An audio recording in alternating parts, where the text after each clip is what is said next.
I have a condition called PCOS, and so that actually doesn't allow me to ovulate regularly, but for me it actually, I don't ovulate at all. So I need to have medication to actually ovulate.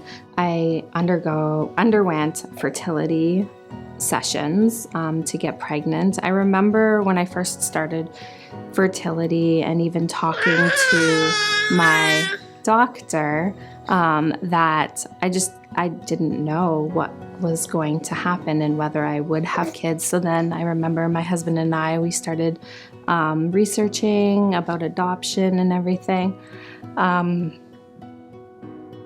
So we did that, and thankfully I did go through fertility, and it worked 3 times. It was a long process. I remember going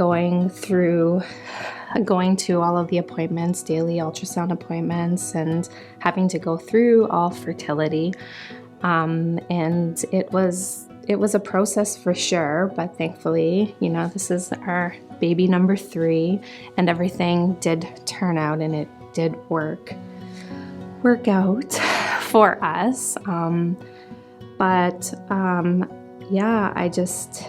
It's emotional talking. Even, my son was born 7, he's going to be 7 in 20 more days. It's still an emotional topic, and I think a lot of people don't necessarily talk about their infertility. And I think it's important for us to start that conversation. So when you go through fertility and you find out, they actually give you a call to let you know. And I was actually at McDonald's with my husband and my parents. They knew I was going through fertility because this has been something that I've been dealing with my condition since when I was 15. So they're all staring at me, knowing that potentially this was going to be, the answer that we're hoping for or not. And I was thinking in my head, it's going to be a big fat negative. It's the first time that we're doing the fertility. What are the chances that we're actually going to get pregnant?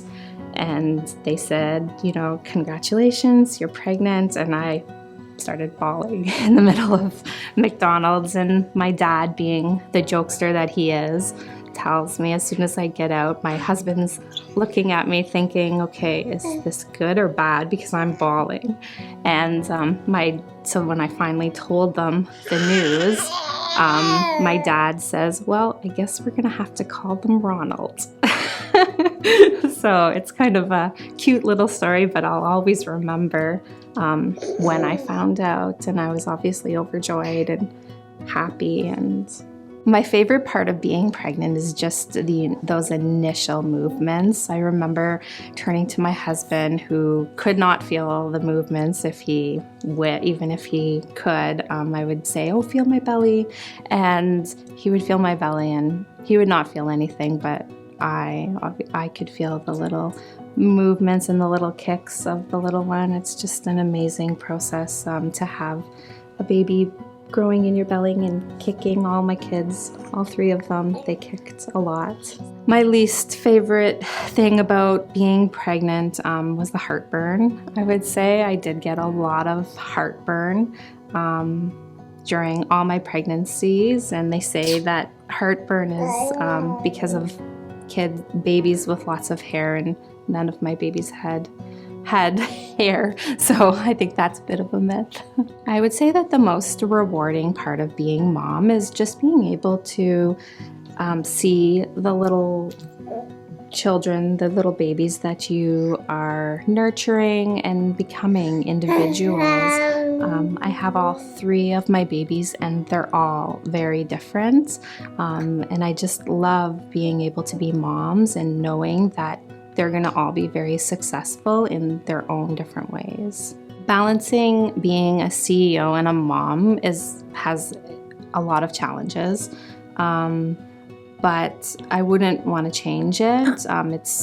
demanding, and there are days where I'm up at the break of dawn and staying up late doing what I need to get done.